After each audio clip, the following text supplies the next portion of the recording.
Hello, hello, beautiful souls. How are you doing? I hope all's well with you.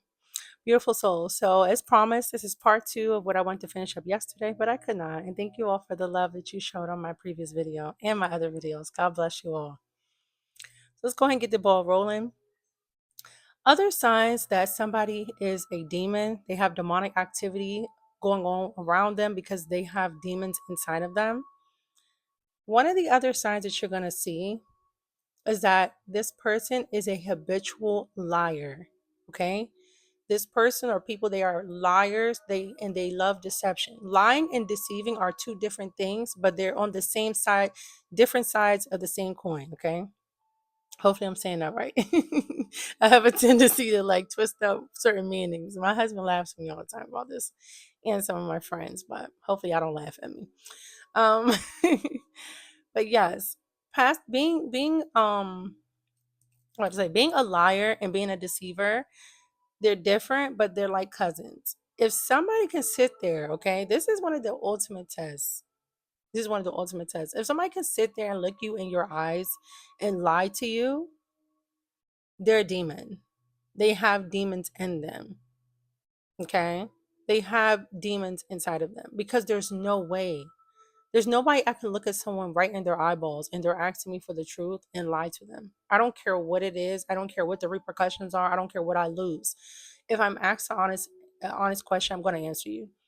Even if it means that the relationship is not the same anymore, even if it means you no longer want to speak to me ever again. Guess what? That is your God given right not to want to talk to me anymore.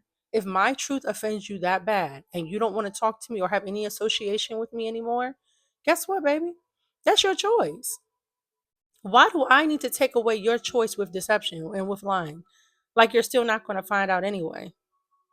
Like God doesn't tell you that what's done in the dark shall come to the light. Anything and everything that I do and I say, baby, it ain't nothing coward over here. Yes, I did it. Yes, I said it. And what? Now what? What's about to happen? Because I move with good intentions. So I don't have a reason to go run behind a curtain or go and, you know, shake up when someone's asking me something. Yes, I said it. Yes, I did it. But with a demonic person, they're going to look you right in the eyes and they'll be like, no, I didn't. No. Then they'll also try to double down and be like, what reason I got to lie to you for? Come on now. I put that on this person. I put that on that person. I ain't do none of that. Oh, I promised to go. People be swearing on God and stuff, and they be lying. I know God probably be ready to get that thunderclap going, baby. Like that thunderclap, like boop, like he about to knock you to another dimension because it's like you're gonna lie and then you're gonna try to lie on God. Do you know how pathetic you are? Do you know how evil you have to vibrate to sit there and lie and then on top of that call on God and be lying? Like God can't snap your neck in 2 seconds. Like people be really crazy out here. But that's, more than likely it's not even a person. Especially again, they're making it a habit. I'm not gonna sit here and say I've never lied ever in my entire life because yes, I have. But as I've gotten older, as well as especially in the past recent years, what do I need to lie about? No. There's been times where I've been hesitant or I'm thinking like, oh man, what they gonna think or what they gonna say. But at the end of the day, it's like, babe, you even gonna set me from me and what I have to bring along. Because when you lie, you're afraid. There's something you're scared of. Or you just enjoy being a deceptive person. And deception is withholding information that they know is important, that could change the relationship, that could change things. So watch out for those people who say, well, I didn't lie to you. I just didn't tell you. That's just as evil as lying. Because you know that if I knew, some things would have changed. Demonic activity. Demon. Do not accept lying nor deceiving. If somebody knows some information that they know you need to know, and they still choose to sit on it and not say nothing to you, do not trust that individual and get them far out your life. Both are signs of the devil, demons. Cut it off. Sign number two is if this person never ever, okay, and I mean it, they never ever for the life of them, they take accountability. Oh my goodness. Not taking accountability is extremely evil, okay? It is not something small. No, it is a very tall tale sign that that person is evil and demonic. It's one thing if a person has their explanation and they can actually prove that they're not wrong or they didn't do something, that's one thing. But how are you never, ever, ever, ever wrong about anything that's going on? And you're causing so much chaos and problems with people. And each time they're pointing out something, you got an excuse. You got an explanation. You can't have it for every single body. You got to be able to take accountability and not always shifting the blame on this person, shifting the blame on that situation, shifting the blame on time, where you live, where you work. It's always something, but it's never you. Do not trust that individual. They are demonic. Demons will never take accountability. They are there to wreak havoc. They are there to ruin your life. They are there to bring your frequency down, okay?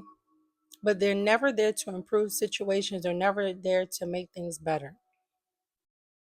So you need to be extremely careful around people that never think that what they're doing is wrong, even when you have actual evidence, even when you can go and ask several other people, hey, would you, if somebody did this to you and they're like, no, this is wrong. And this person is just steadily sitting in their ego, their pride, extremely egotistical and prideful.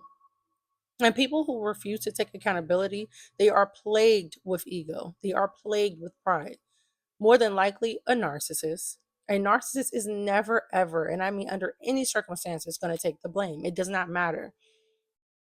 And if they even think of trying to, it's going to be in a very like whatever type of way. It's like, oh yeah, I mean, I ain't mean to do that though. Like it could have came off that way, but I mean, it's not like I actually did it on purpose or something. Like it's not even like they're going to try to make it seem small even though what they did was huge, it was a big deal. They're going to try to make it seem like it's nothing, even if it could ruin a lot, even if it hurt you so bad to your core, or it just changed a lot. They're just going to be like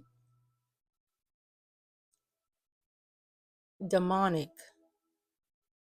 There is never a good explanation as to why you can't take accountability. And then once people are trying to hold you accountable, you're angry, you're mad, you start attacking them, calling them names. You don't want nothing to do with them, you're leaving, you're walking away.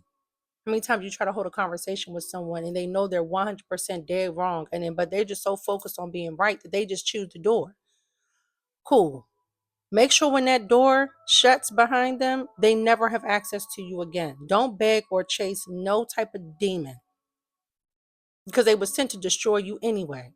Let that demon walk right on out that door. They 10 times out of 10 they're going to try to come back at some point. No access.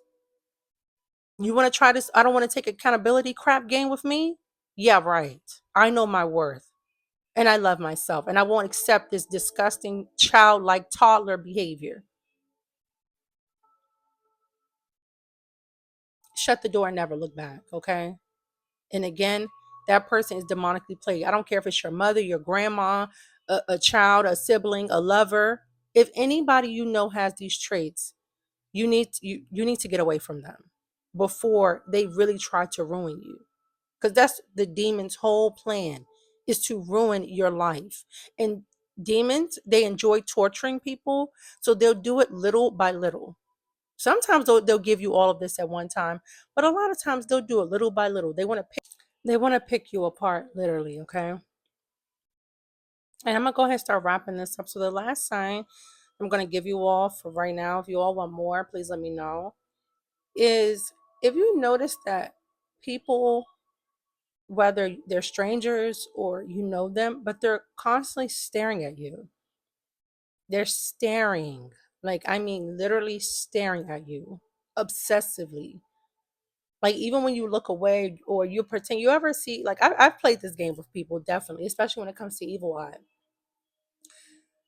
You can pretend like you're looking over in a certain direction, but in your peripheral, you can still see what's going on over here. Like, as I'm looking here right now, I can still see what's going on over here right now. You'll notice in that peripheral window, they are hawking you. They are staring you like a hawk, like a hawk about to fly down and get dinner. Like I'm telling you, like they. It's like you could see the evil and the hatred and the jealousy burning in their eyes towards you. And then when you look over there, you'll be like this. Them, they'll be like Like they're so shook too, because it's like they can't even help it, and they're hoping that you didn't catch it. They're hoping you don't see how obsessed they are with you and how evil their evil eye is going towards you. It's so silly when certain Christians in the comment section or whatever religion you're under, and you have the nerve to say, "Why are you wearing this? You don't need to wear that, and evil eye is not real, and you just need to do this, and don't worry about that." Baby, I'm not listening to not a daggone message telling me about what I need to wear, what I need to do or don't do. You don't know what the heck I've gone through. And one thing I know, and two things for certain, baby, evil eye is 1 billion% real. Just like words are like spells, you can curse people just by speaking negative and evil over their life. Same thing when someone's staring at you, staring you down like a hawk, and they're thinking horrible thoughts. The dangerous thing about someone staring at you is that you never know what's going on through their head. They could be staring because they think you're absolutely gorgeous, or they could be staring at you because they want to off you. I hate when people stare at me. I do not like it. I am not a fan of it, and it makes me extremely uncomfortable. Mainly because I am an empath and I can feel. Most chosen ones, you are an empath. In case you don't know that, that's why you feel energy extremely. It is extreme. It's a pull on you, especially when you're around darkness, demons. That energy meter is going to start going off. Like, up, you're around trouble. And most of the time when I'm out in public, people love to stare at me. And sometimes it's like, okay, she's beautiful, but other times it's like, well, who the heck does she think she is? And why she look like that? Why she dressed like that? And she just thinks she's this. And da da da da. Especially if I'm out with my husband. Especially moments when I'm out with my husband, I noticed us and we're like, we like to cuddle. We do a little PDA, keep it, we don't do no X-rated, nothing like that. But just sweet stuff. And I could just see like the hatred in people, like, because that's the thing, when you're lonely, you don't have someone, you see other couples out in there in love and stuff, you're most of the time people you're met with like, get a room, like get out, like whatever. And it's just like, wow, why do you have to show your misery? I love seeing people in love. When I was married, single, no matter what, because I knew my time was coming. I knew that God had someone for me. And that's how you have to look at things. That's why I don't ever compete. I don't ever look at someone's life and wish I had their life, or wonder why God is more favored with them and stuff. No, I pay attention to my own lot, my own life, my own blessings. But people out here, they're quick to try to lay evil eye on you just because you could be driving a better car, you look a certain way, or you're with a person, or anything. So that's another way, a sign you could tell of demonic activity is if someone's staring you down to death, and you can sense their aura field, you can sense that frequency is just bad. You'll know someone's admiring you when they're like, and they'll also mention it to you, like, "Oh, you look good." But someone that doesn't like you, you'll notice they're staring at you and they never say nothing. There's no comment because they're hating. Demon. Be careful. It's really wicked out here. I'm gonna go ahead and wrap this up, beautiful souls. I hope you all enjoyed your weekend. I hope you all enjoyed your Sunday. Sunday is one of my favorite days of the week. I love it. It's a day of relaxing and just reflecting. I'm gonna be right back here with you all tomorrow. Remember who you are. Remember who loves you. I love you. But remember, God loves you so much more. I'll see you tomorrow, guys.